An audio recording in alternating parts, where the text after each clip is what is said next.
இன்னைக்கு கிறிஸ்தவர்கள் பாவம் செஞ்சதுக்காக வருத்தப்படுறதை விட அது யாருக்கும் தெரிஞ்சிடக்கூடாதுன்னு தான் வருத்தப்படுறாங்க.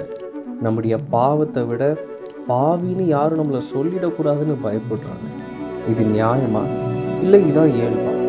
வாங்க சொல்லப்பட்டது. சவுல் ஆண்டவருடைய வார்த்தையை புறக்கணிச்சு மனுஷனுடைய வார்த்தைக்கு முக்கியத்துவம் கொடுத்தப்போ சாமுவேல் அதை குறித்து கண்டிச்சார். பலியை அல்ல கீழ்ப்படிதலையே விரும்புகிறேன்னு சொன்னார். ஆனால் சவுல் அதை புரிஞ்சுக்கிட்ட மாதிரியே தெரியலங்க. ஏன் அப்படி சொல்கிறேன்னா, சவுல் தன்னுடைய பாவத்தை மன்னிக்கும்படி ஆண்டவர்கிட்ட கேட்காம சாமுவேல்கிட்ட கேட்டார்.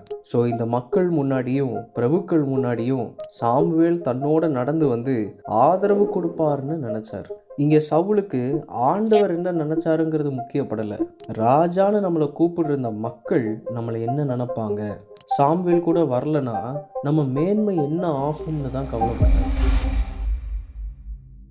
சவுலுடைய இந்த இருதயத்தை புரிஞ்சுக்கிட்ட ஆண்டவர் அவருடைய பாவத்தை வெளிச்சத்துக்கு கொண்டு வந்தார். சிலர் ஆண்டவர் இப்படியெல்லாம் பாவத்தை எக்ஸ்போஸ் பண்ண மாட்டார்னு நினைக்கிறாங்க. மேபி அது தப்பாக கூட இருக்கலாம். ஏன்னா ஒருத்தர் தன்னுடைய பாவம் மனுஷனுக்கு தெரிஞ்சிருமோன்னு பயப்படுற பயம் அந்த தவறை மறைக்கிறதுக்கு என்ன வழி இருக்குதோ அதையெல்லாம் செய்ய வைக்கும். பொல்லாங்கு செய்கிற எவனும் ஒளியை பகைக்கிறான், தன் கிரியை கண்டிக்காதபடிக்கு ஒளியினிடத்தில் வராதிருக்கிறான். எங்கே வெளிச்சத்துக்கு வந்தால் நம்முடைய அழுக்கு வெளிப்பட்டுருமோன்னு இங்கே அநேகர் இருளையே இருக்காங்க, இருளையே விரும்புகிறாங்க. இன்னும் சொல்லப்போனால் இப்படி மறைக்கிறதுனால தான் அநேகர் ஆக்கினைக்குள்ளாக தீர்க்கப்படுறாங்கன்னு சொல்லப்பட்டு. அப்போ நம்முடைய பாவத்தை இந்த ஊருக்கெல்லாம் சொல்லணுமா என்ன? இல்லைங்க, அப்படி கிடையாது.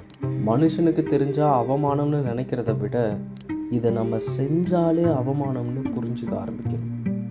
மனுஷனுடைய புகழ்ச்சிக்கும் இகழ்ச்சிக்கும் செவி கொடுக்காதீங்க. பவுல் சொன்ன மாதிரி இருளில் மறைந்திருக்கிறவைகளை அவர் வெளியரங்கமாக்கி இருதயங்களின் யோசனைகளை எல்லாம் அவர் வெளிப்படுத்துவார். அப்பொழுது அவனுக்குரிய புகழ்ச்சி தேவனால் உண்டாகும். ஸோ ஆண்டவரிடத்திலிருந்து வருகிற அந்த கனத்துக்காக வாழுங்க. மனுஷனிடத்துல அவமானம் ஆகிடுமோன்னு பயந்துக்கிட்டே வாழாதீங்க. God bless you.